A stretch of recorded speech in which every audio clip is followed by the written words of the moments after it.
Hi, Sean. How are you? I'm very good. Actually, that was over rehearsed, wasn't it? I'm fantastic, Sandra. I'm very good. I'm British. I'm very good. No, I'm absolutely fantastic. Thank you, Sandra. How are you, my dear? I'm doing great. It was funny because I was thinking, what if I hit the wrong button and oh, well, whatever. I guess I could be the wrong button person today. So, Sean, you and I have been talking. This has been a hard day, a hard show to come up with because for the first time in my entire life, my mind has been blank for a week on what I could suggest. I couldn't even come up with anything. You mean And you mean sorry. that's okay. And I told my husband this morning, I said, I don't have anything that Sean and I can talk about. And he says, stoplight. I said, what are you talking about? He says, you and Sean can talk about a stoplight. True. So today's subject, ladies and gentlemen, is stoplights. Here we go. I just got this totally backwards. You were talking, I had me on. I was talking, I had you on. This is one of those days. Okay, Sean, I'm going to get serious here, which is going to be very difficult because I'm Okay. not serious too much today. You and I were talking about what happens and when we when we don't know, when we're getting out of our comfort zone, and I don't want to use the word comfort zone because that's an overextended use of subjects lately, but what happens when we're thinking about doing something that we really want to do and we've been working hard to get to this point, but then we back off because we think, no, I can't do that. Hmm. Do you mean a bit like now? Could be, yes. Because Are you I'm well saying outside that? my Are comfort you zone. saying we're out of the zone? I'm not. Look, all I need is this, and Your now I'm coffee. back in my zone. Yeah, thank you. You Well, know, actually, sorry. Do you want me to answer that, or sure. If you have an answer, go ahead. God, now I'm under pressure. What I think your question was, what happens when we get outside of a comfort zone? Is that what you're asking? Sounds good. Okay. I mean, we spoke about this in the green room a little bit, didn't we? And I suppose there are so many elements to that. And one of the things we spoke about is whether it's possible people have different comfort zones in different areas of their lives, and I guess they probably do. And I seem to recall we were speaking about consequences as well, didn't we? And we had a debate about whether it's not. It may be that people are uncomfortable getting outside of a comfort zone, but that's a huge topic, isn't it? Or maybe it's not so much they wouldn't like to try something new, it's just a fear of potentially negative consequences. So we had a big discussion about that. I mean, where do you stand on these things, Sandra? Well, I guess the reason that I thought this might be a good subject when you were talking this morning, this actually came out of a conversation of you and I discussing something else, and I thought I had been talking to someone and we were talking about me doing something and I'm not going to go into what I was going to do, but I said sure, I'll be glad to, and then I got the voice in my head said, oh no, you're not qualified, no, no, no, you shouldn't do that, you don't, what makes you think you have the right to do that, the Right. ability to do that? So in a sense I was definitely getting out of the zone, if you will, even though it was something I'd been working towards for a very long time. And so you and I got to talking about that, and I thought, geez, this is something that a lot of people probably deal with and um, don't know what should we do? Yeah, it is a comfort zone. How much out of the comfort zone do we go? And then I thought, my whole life I've been out of my comfort zone for the most part because I just keep saying, sure, I can do it. And then I've never done it before, maybe, but I figure out a way to get it done. So, yeah, the comfort zone. Back to you, Sean. Yeah, thanks for that one. I do you know, I'll tell you what's going through my head at the moment. We speak about similar things, and I'm conscious of the fact we don't necessarily want to replicate other conversations that we and other people have had on the subject of comfort zone. So I'm trying to come up with some different insight into it. One thing that I have observed, and I observed it today with a guy that I was in a meeting with, was it's extraordinary what some people define as a comfort zone that they're uncomfortable with when you look at them as a person. So this particular individual I was with today is in his early 40s. He'd sold his first business for probably about £1.5 million. So at the exchange rate of that time, that would have been about $2.5 million when he was late 20s, early 30s. Prior to which he'd been a naval pilot flying from aircraft carriers in the UK Navy. Prior to which he trained as a vet. So you know, 3 careers in a very, very short lifetime. And yet, I was proposing to him to do something. I won't go into the detail, but it relates to a very basic use of social media technology. And the guy was actually more or less physically sweating. Now, you know, of course that's not as arduous as flying a jet in combat or negotiating the sale of a business when you're 29. But, you know, there was an element where he didn't want to know, he didn't want to get involved, it was outside of his comfort zone.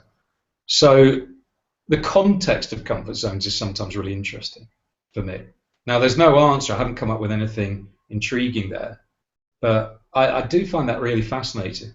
You know, you can mix with people who've done the most extraordinary things, that something that to us is quite rudimentary, to them is a big, big issue. And maybe we should take comfort in that. Have we got... Yeah. You read my mind as you always do. I was about to say, what about putting a comment up? And you just did. Wow. Do you want to read it or shall I? No, go ahead. Okay, I'll try and do Dave justice. Self-defeatist negative self-talk. Unconscious self-doubt creeps in and unless checked, overtakes our intent to do. Yeah, I really like the bit about the unconscious self-doubt as well, because we've got the conscious self-doubt sometimes, but the unconscious bit's even more pervasive. Yeah. Wow. Now we're getting into the heavy psychological side of it again. And is it possible ever, I got to take my hands down in front of the camera, is it possible that, I mean, always we get into that psychological stuff and, you know, who are we sometimes to qualify ourselves to handle some of that? I don't know, but Dave Moore, you're very good in getting us there very quickly. And so Dave's saying that actually I probably had self-doubt. Oh my gosh, you're right, Dave, I did. Because that little brain, that little alternate brain talk that we get said, no, you can't do it. But don't we all have that? I mean, isn't that the way we are? We have that yin and yang part of us, the positive and the negative, and we're always fighting with that negative to be the positive, successful self that we so desire. Yeah, no, it's funny. It's not that I'm being in a quirky mood. I'm just really weighing up what you've actually said, and I think there is, or there can be. Let's not assume it's true for everybody. There can be, you know, that sort of conflict, can't there? Yeah. Do you know what? I'm trying to think of something hyper intelligent to say here. Are you having trouble trying to reflect on this one? I mean, is this too deep somehow? No, it's not. No, that's a really good question, actually. No, I don't have any trouble reflecting on it because I think it's really critical. One of my passions is, as you know, and as probably is true for everybody in the stream and yourself, is self-development. So what I found myself doing is reflecting on comfort zones and applying that to times that I've either gotten out of my own way and come out of my own comfort zone, or coached people and helped people to be able to do that. And at the same time, being human, I've known that there have been other times in my life when I thought, shit, pardon my French, or pardon my coarseness, but you know, this is something that is beyond the scope of what I can do. And it's an interesting one. And all I know is that in certain areas, the more I push, and the more you push the boundaries, you know, the more something that was once uncomfortable becomes comfortable. And then hopefully you can translate that experience and pull it into another parallel experience elsewhere. And I guess that's what I try and do. I remember many, many years back when I was younger, I was applying for a job, and they asked me if I had worked a certain type of machine, and I said yes. Well, the reason I said yes, I didn't want to lie, but I had actually had one of those machines shown to me, and I pushed a button to see how it worked. So I had actually worked one because I pushed the button.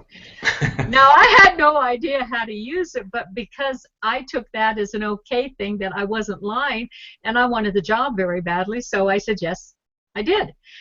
I took the job, and lo and behold, I became one of the most proficient at that machine. And so, but I really pushed myself.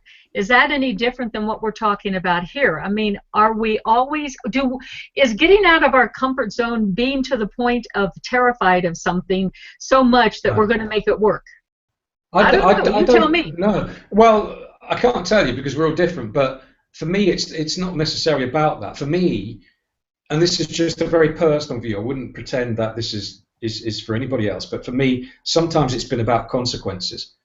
So for me, for example, I don't have any fear of standing on a stage in front of thousands of people and doing certain, sorry, I better rephrase that, doing certain things. Sounds a bit odd, doesn't it? Sounds like do some bizarre cabaret act in the UK or something.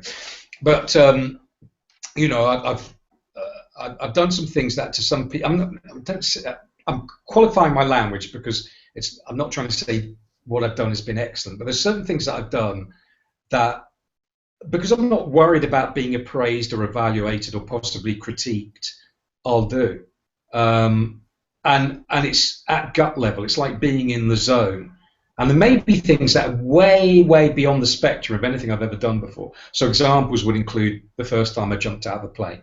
Examples would include being at the last night of a theatre production, quite a big production, and it was a dance production.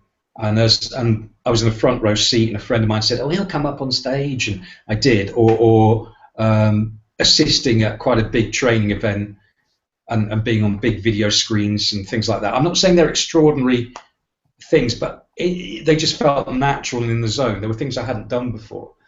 But you put me in a situation where I perceive that in front of peers, I may not get everything perfect, and I can self-sabotage.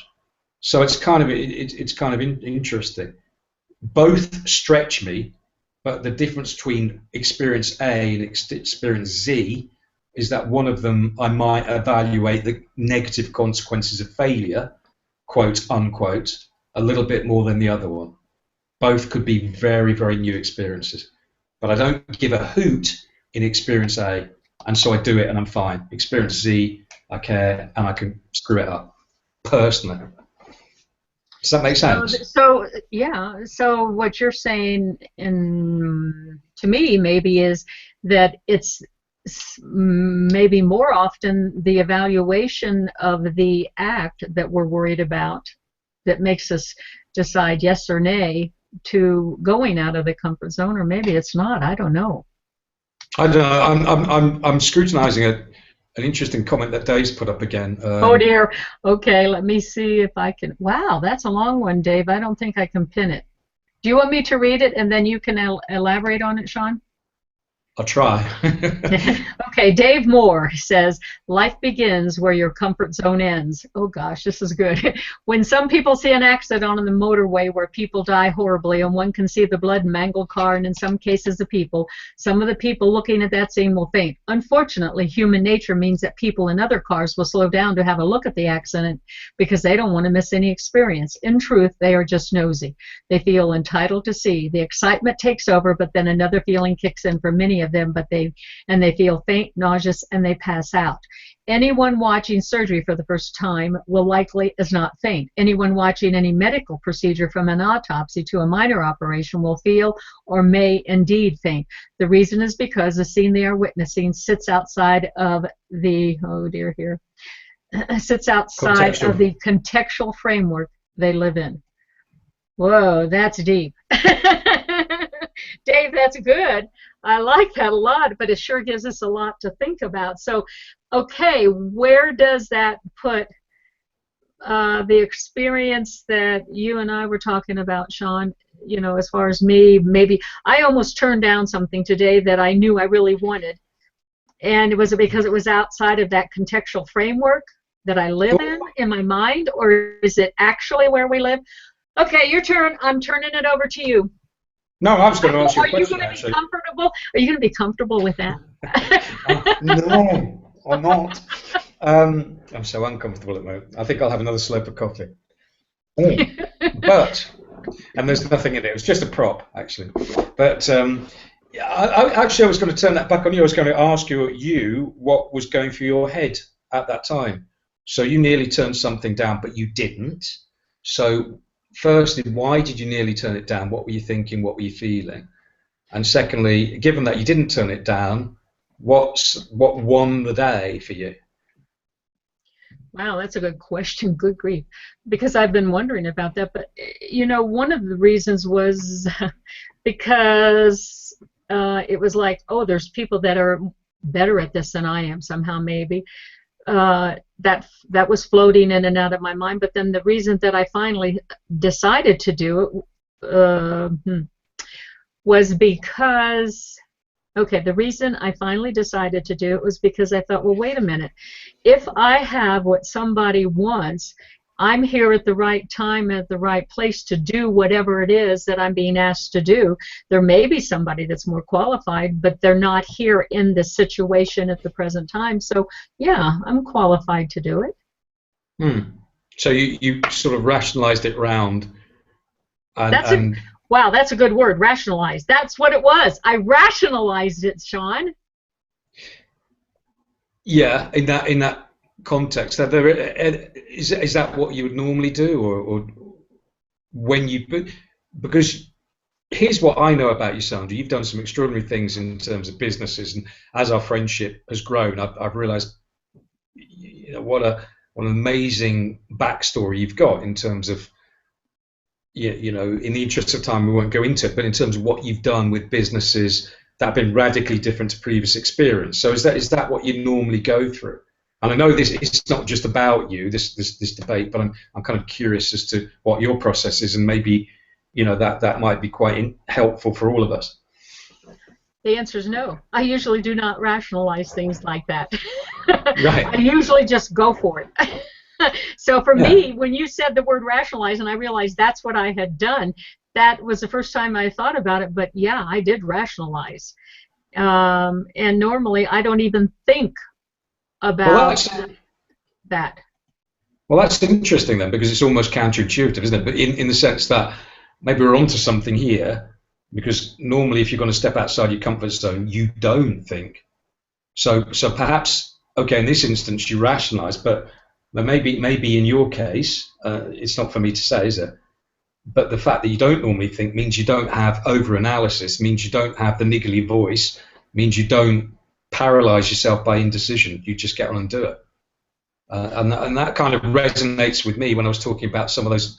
I mean, Tanya makes a good point with the comment I made about jumping out of a plane. You know, that's, yeah, and I think Tanya's right. You know, that was just making the ego happy. That was just a bit of fun. And yeah, well, I wasn't comfortable about the potential consequences if it didn't work out, but I wasn't being evaluated by a boss or a business partner or something, so it was relatively easy.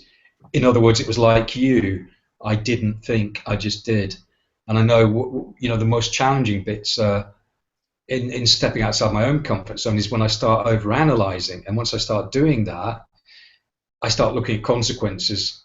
And when I start doing that, while 90% of the consequences might be positive, sometimes the negative ones creep through, and that's when I have to battle and push them down. Okay.